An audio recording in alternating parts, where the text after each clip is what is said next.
Good evening, everyone. Before I start, I just want to say a couple of things about Chris, Professor Baxter. So I'm sure everybody here has heard the adage, those who can't do, teach.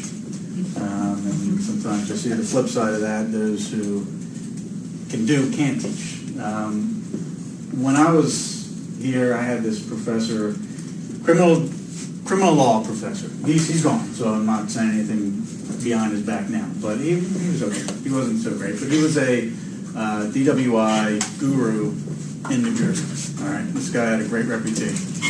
But he kept reminding us about how he graduated last in his law school class in Florida State, and now he's sitting here teaching us, which kind of made me feel like a sucker. I'm sitting here listening to the guy who graduated last in his class, and he kept reminding us of that. But he wasn't a great teacher. He was okay, but he was a good practitioner. Now, for all of you, you have an excellent resource in Chris, because not only does he have a very good grasp of materials, intellectually he is well above most of his colleagues out there. But when it comes to actually doing and practicing, he is also an excellent practitioner. You know, he was a prosecutor, a defense attorney. He's seen both sides of it, and I've seen him in court. I've battled against him when he was a prosecutor, and frankly, I didn't like him too much when he was a prosecutor, but he and I are buddies now. But the point that I'm trying to make is use him as a resource. If you have questions, even beyond this, he hasn't authorized me to say this to you, but go to him and ask him practitioner questions, because getting somebody who not only has the academic knowledge and can pass it along to you, but also can give you the practical knowledge, fantastic stuff before you go into the working world. So let's talk about blood and urine collecting and testing. I can see the excitement on all of your faces, the joy in your eyes that finally you get to talk or get to listen to blood and urine testing. You know, that was my point of view when I was practicing, when I started out at the public defender's office in Bucks County. And I worked there for 5 years. That was the beginning of my career. And I wanted to do, and I did do, and I enjoyed doing the murder cases, the robbery cases, the drug cases, assault cases, everything but DUI is what I like to do. And when it came to a DUI case, I thought, well, these are the worst cases. I don't want to have anything to do with them.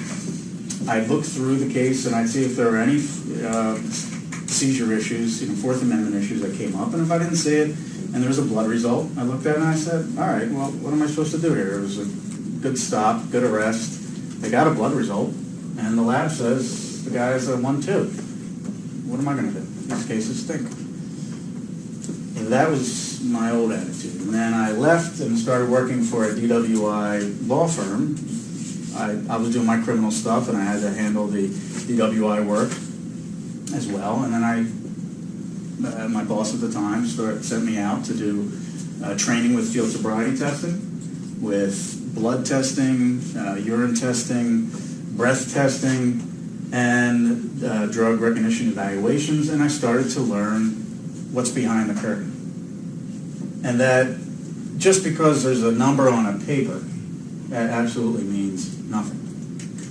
So I changed my attitude around to the point where I actually became the lab geek. And I went to courses. I've been part of the National College for DUI Defense for a number of years. I took advantage of that, and I went out to Chicago to Axion Laboratories. Got training through the American Chemical Society, hands-on training with gas chromatography, with testing drugs, solid drugs. I'm going back out again in June to do even more training. For me, I'm the type of person who likes to learn visually, auditory, and hands-on. I need to get there. I need to do and I'll talk about this in a little bit, but I need to do the sampling for testing. I need to load it into the machine. I need to run in the machine, which I did, and set it up to be run. I needed to utilize the computer system to analyze the data. And that's how I started to understand. So in this first shot, that's the gas chromatograph, mass spectrometer, and then I'm loading onto a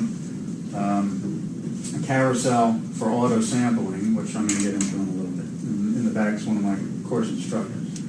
So that is how I view this now. And I'll say this to any one of you. I'm assuming that all of you are here because you're truly interested in DWI law. Okay? If you're truly interested in DWI law and you really want to be the best at what you do, you have to learn the science. You have to do it.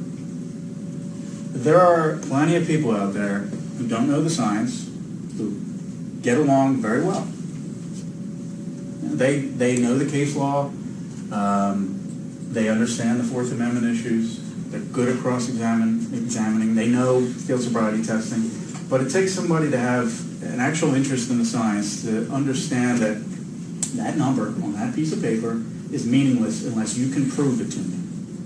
And any scientist worth his or her salt will acknowledge that that number means nothing unless you can prove it.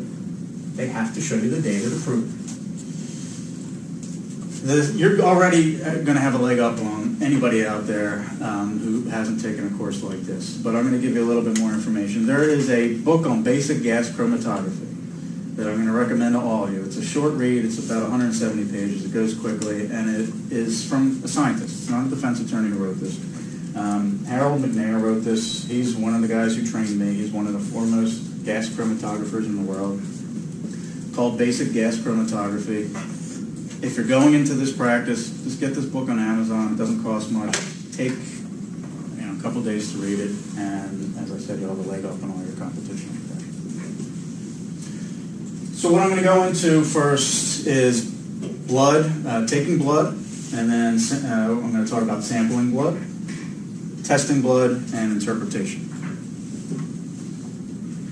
All right, blood collection. So, and I am going to talk about urine as well, but when it comes to urine and testing for ethanol content, it really doesn't happen in New Jersey. It barely happens in Pennsylvania, but it doesn't happen in New Jersey. Out of the thousands of cases that I handled, one case had urine testing for ethanol content, and that was simply as a confirmatory test for a breath test result.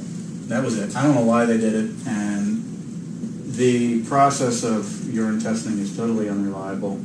No scientist is really going to be able to come up with an opinion about, to a reasonable degree of scientific certainty, concerning alcohol content through urine testing. For a number of reasons. Again, I'm not going to go into it tonight because you're really not going to need to know too much about it. But obviously with urine collection, you're just peeing into a specimen container, and that's about it, okay? But blood collection's a little bit more complicated. So, first we're going to talk about the qualifications of the person taking the blood. Then we're going to talk about blood kits, contents of those kits, and the manner in which samples must be drawn. There's a good way to do it. Leaves the driver, the person who's arrested, happy. It makes the scientific process more reliable. There's a bad way of doing it, where you have somebody who's not so qualified, and I'm sure we've all come across when you're getting blood, the person who's poking you 3 times, 4 times, and you're thinking, oh man, when's this going to happen?